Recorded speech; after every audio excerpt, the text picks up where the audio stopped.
Hi good morning. పొలంకి రావడం జరిగింది.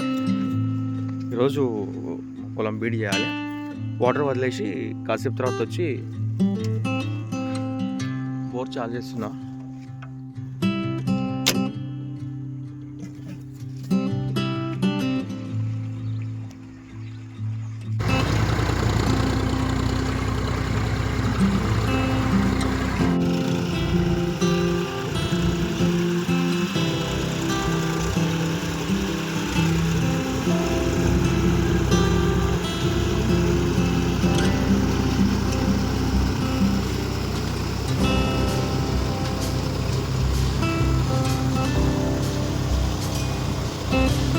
ట్రాక్టర్ వచ్చింది. ఇప్పుడు బీడ్ చేపిస్తున్నాం మా పొలము.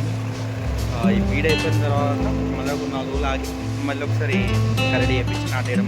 ముందు చెప్పినట్టు నాటు వస్తుంది. సో దానికోసం ప్రిపరేషన్